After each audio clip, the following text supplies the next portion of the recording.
नमस्कार मित्रांनो, अस्सल हाताची चव या मराठी यूट्यूब चॅनलमध्ये तुम्हा सर्वांचे स्वागत आहे। तर आजच्या व्हिडिओमध्ये आपण बघणार आहोत भोपळ्याची भाजी। ही भाजी बनवायला एकदम सोपी आहे, 10 मिनिटात बनून तयार होते। तर टिफिनसाठी ही एक मस्त अशी भाजी आहे। चला तर मग रेसिपीला सुरुवात करूया।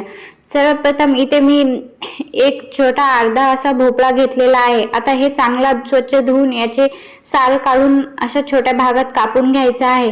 हेही 2-3 वेळा पाण्यात स्वच्छ धुवून घ्यायचा आहे। तर यासाठी लागणारे साहित्य बघूया। एक मध्यम आकाराचा बारीक कापलेला कांदा, लसणाचा पाकळ्या त्यात ठेचून घ्यायच्या आहेत। थोडेसे 7-8 मिरच्या घ्यायच्या आहेत, त्याही पेस्ट करून घ्यायच्या आहे। थोडीशी कोथिंबीर आणि भाजलेल्या शेंगदाण्याचा कूट यासाठी लागणार आहे।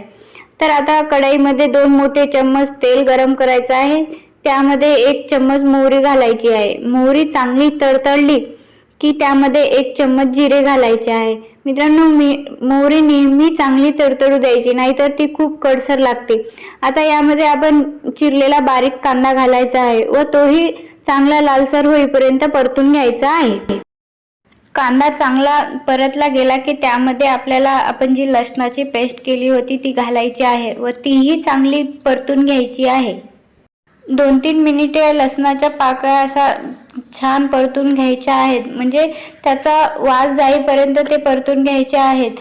आता कांदाही परतला आणि लसणाची पेस्टही परतली आहे। आता यामध्ये आपण जी मिरचीची पेस्ट केली होती ती घालायची आहे व तीही 2-3 मिनिट चांगली परतून घ्यायची आहे।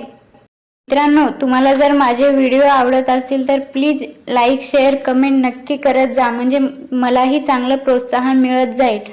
आता आपली सर्व पेस्ट चांगली परतली गेलेली आहे। आता यामध्ये थोडीशी हळद आणि चवीनुसार मीठ घालायचे आहे। मित्रांनो, ही भाजी एकदम सोपी आणि कमी साहित्यात होणारी भाजी आहे, त्यामुळे टिफिनसाठी ही खूप मस्त अशी रेसिपी आहे। तर तुम्ही एकदा नक्की ट्राय करा। ही खायलाही खूप चविष्ट लागते आणि बनवायलाही खूप सोपी आहे। आता यामध्ये आपण चिरलेला भोपळा घालून घ्यायचा आहे। तो 1-2 मिनिट चांगला परतून घ्यायचा आहे तेलामध्ये, म्हणजे जे आपले मसाले आहेत ते चांगले व्यवस्थित त्याच्यात मिक्स होतील, म्हणून 1-2 मिनिटे चांगले परतून घ्यायचे आहे।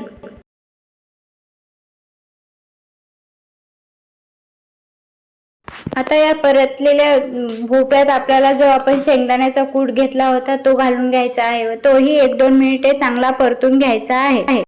आता आपले हे सर्व साहित्य चांगले मिक्स झालेले आहे। आता यामध्ये थोडेसे किंचित पाणी घालायचे आहे, थोडेच घालायचे मित्रांनो, कारण या भाजीला जास्त पाणी लागत नाही। पाणी थोडेसेच घालायचे, कारण ही भाजी वाफेवरच शिजते, त्यामुळे पाणी थोडे घाला। आता ही भाजी झाकून देऊन 10 मिनिटे वाफेवर शिजून घ्यायची आहे। बघू शकता मित्रांनो, 10 मिनिटांनंतर आता आपली भाजी चांगली शिजलेली आहे, मऊसूत अशी झालेली आहे।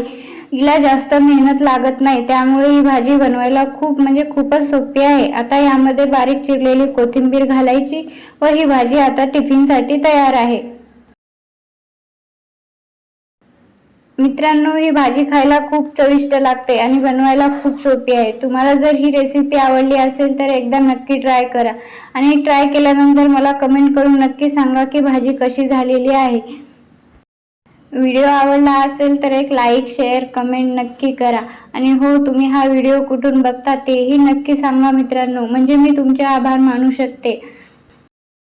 अशा साध्या सोप्या नवनवीन रेसिपी बघण्यासाठी चॅनलला नक्की सबस्क्राईब करा आणि बेल आयकॉनवर नक्की क्लिक करा, म्हणजे माझा नवीन व्हिडिओची अपडेट तुम्हाला नक्की मिळत जाईल।